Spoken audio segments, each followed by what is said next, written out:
பிரியமானவர்களே, ஆண்டவராகிய இயேசு கிறிஸ்துவின் நாமத்தினாலே உங்கள் யாவரையும் அன்போடு கூட நான் வாழ்த்துகிறேன். ஆண்டவர் கிருபையாய் நமக்கு கொடுத்த இந்த புதிய நாளுக்காக முதலாவது நாம் ஆண்டவருக்கு நன்றி சொல்லுவோம்.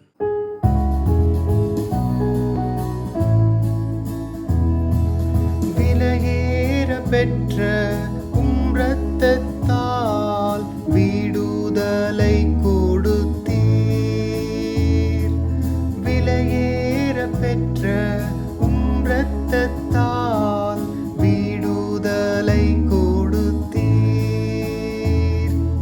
ராஜாக்களாக லேவியராக உமக்கென தெரிந்து கொண்டீர். ராஜாக்களாக லேவியராக உமக்கென தெரிந்து கொண்டீர். ஆராதனை ஆராதனை ஆராதனை ஆராதனை என் நண்பர் இயேசுவுக்கே, என் நண்பர் இயேசுவுக்கே.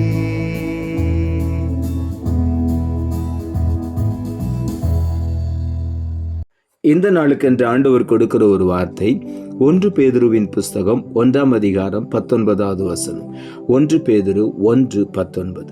குற்றமில்லாத மாசற்ற ஆட்டுக்குட்டியாகிய கிறிஸ்துவின் விலையேறப்பெற்ற இரத்தத்தினாலே மீட்கப்பட்டீர்கள் என்று அறிந்திருக்கிறீர்களே. இந்த நாளில் ஆண்டவருடைய வார்த்தையை சொல்லுகிறது, குற்றமில்லாத மாசற்ற ஆட்டுக்குட்டியாகி இயேசு கிறிஸ்துவின் விலையேறப்பெற்ற இரத்தம். நாம் ஒவ்வொருவரையும் ஆண்டவர் கிரயத்துக்கு கொண்டிருக்கிறார். நம்மை அவருடைய இரத்தத்தை விலைக்கிரயமாய் செலுத்தி நம்மை அவருடைய சொந்த பிள்ளைகளாய் நம்மை விலைக்கு வாங்கி இருக்கிறார். நாம் அவருக்கு சொந்தமானவர்கள். ஆகவே தான் வேதம் சொல்லுகிறது, குற்றமில்லாத மாசற்ற ஆட்டுக்குட்டியாகிய ஆண்டவராகிய இயேசு கிறிஸ்துவை குறித்து வேதம் சொல்லுகிறது, பழுதற்ற குற்றமற்ற ஆட்டுக்குட்டி என்று சொல்லி. அந்த பழுதற்ற ஆட்டுக்குட்டியை தான் முதல் ஆண்டவராகிய இயேசு யோர்தான் ஆற்றிலே யோவான் ஸ்நாபகனால் ஞானஸ்நானம் பெற அந்த ஆற்றின் கரையிலே போனவுடனேயே யோவான் ஸ்நாபகன் சொன்னான், இதோ உலகத்தின் பாவத்தை சுமந்து தீர்க்கிற தேவ ஆட்டுக்குட்டி என்று சொல்லி.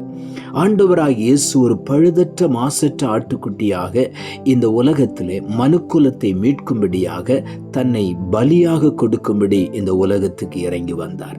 ஆகவே தான் வேதம் சொல்லுகிறது, கிறிஸ்துவின் விலையேறப்பெற்ற இரத்தத்தினாலே மீட்கப்பட்டீர்கள் என்று அறிந்திருக்கிறீர்களே. நாம் ஒவ்வொருவரும் ஆண்டவராகிய இயேசு கிறிஸ்துவின் விலையேறப்பெற்ற இரத்தத்தினாலே மீட்கப்பட்டிருக்கிறோம். ஆகவே நாம் அவருக்கு சொந்தமான ஜனங்கள். உள்ளத்தின் ஆழத்திலிருந்து ஆண்டவருக்கு நாம் நன்றி சொல்லுவோம். லூக்கா எழுதின சுவிசேஷம் 23ஆம் அதிகாரம் 15ஆம் வசனம் சொல்லுகிறது, உங்களை ஏரோதினிடத்துக்கு அனுப்பி பார்த்தேன், அவரும் ஒரு குற்றத்தையும் காணவில்லை, மரணத்துக்கு ஏதுவான குற்றம் ஒன்றும் செய்யவில்லையே என்று சொல்லி அன்றைக்கு பிலாத்து சொல்லுகிறான். ஏரோதும் குற்றமில்லை என்று சொல்லுகிறான். குற்றம் காணப்படவில்லை. அவர் குற்றமில்லாத மாசற்ற ஆட்டுக்குட்டி.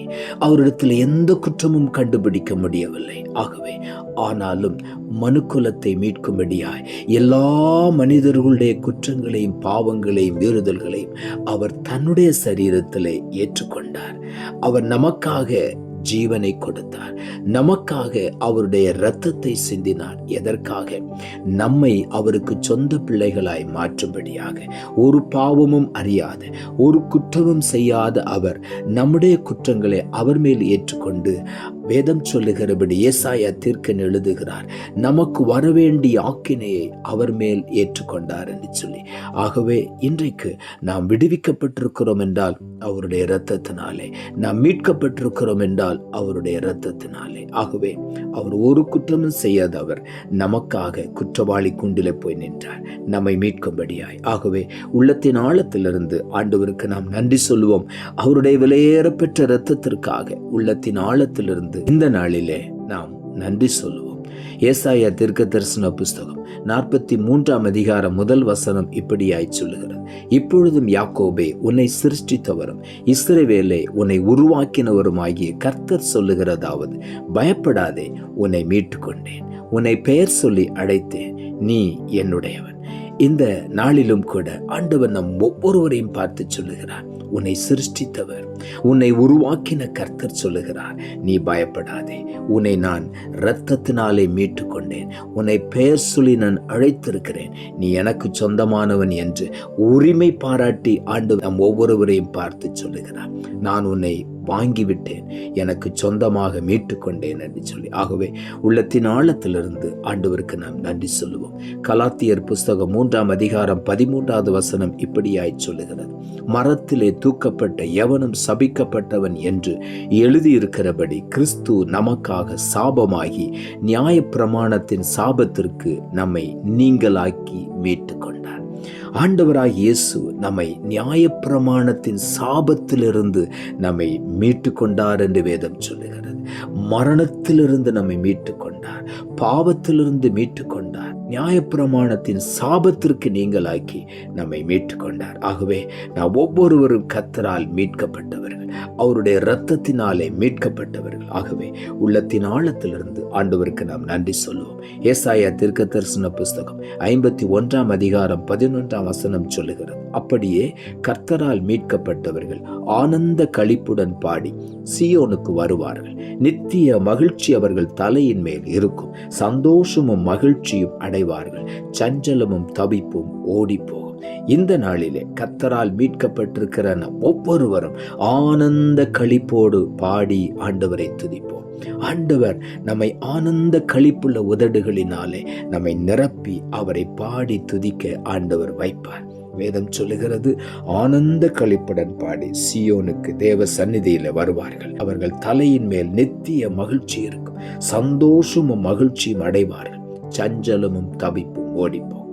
இன்றைக்கு நம்முடைய வாழ்க்கையில் இருக்கிற எல்லா சஞ்சலங்களும் தவிப்பும் நம்மை விட்டு ஓடிப்போம். காரணம், அவர் நம்மை மீட்டு கொண்டு விட்டார். எல்லா சாபத்திற்கும் பாவத்திற்கும் வியாதிக்கும் விலக்கி அவருடைய இரத்தத்தினாலே நம்மை மீட்டு கொண்டு அவருடைய பிள்ளைகளாய் மாற்றி இருக்கிறபடினால் எதை குறித்தும் கவலைப்பட வேண்டாம். நம்முடைய வாழ்க்கையின் சஞ்சலங்கள் தவிப்புகள் நம்மை விட்டு விலகி போகிறது. உள்ளத்தின் ஆழத்திலிருந்து ஆண்டவருக்கு நன்றி சொல்லுவோம். நாம் ஜெபிப்போம். அன்புள்ள ஆண்டவரே, கிருபையாய் நீர் கொடுத்த இந்த புதிய நாளுக்காய் மறுபடியும் உமக்கு நன்றி செலுத்துகிறோம்.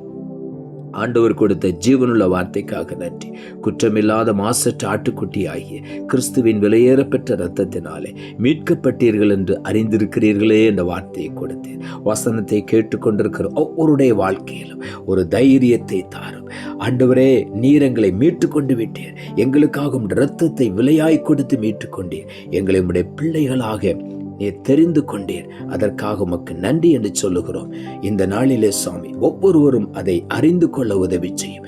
எல்லா சாபத்துக்கும் மரணத்துக்கும் பாவத்துக்கும் வியாதிக்கும் விலக்கி எங்களை மீட்டு கொண்டபடியினால் உமக்கு நன்றி. நாங்கள் ஆனந்த களிப்புடன் பாடி சீயோனிலே தேவ சந்நிதியிலே ஒவ்வொரு நாளும் வந்து ஆண்டவரை மகிமைப்படுத்த உதவி செய்யும். சஞ்சலமும் தவிப்பும் எங்களை விட்டு ஓடி போகிறதற்காக உமக்கு நன்றி தாழ்த்துகிறோம். இரட்சகர் இயேசுவின் நாமத்தில் ஜெபிக்கிறோம் நல்ல பிதாவே, ஆமென்.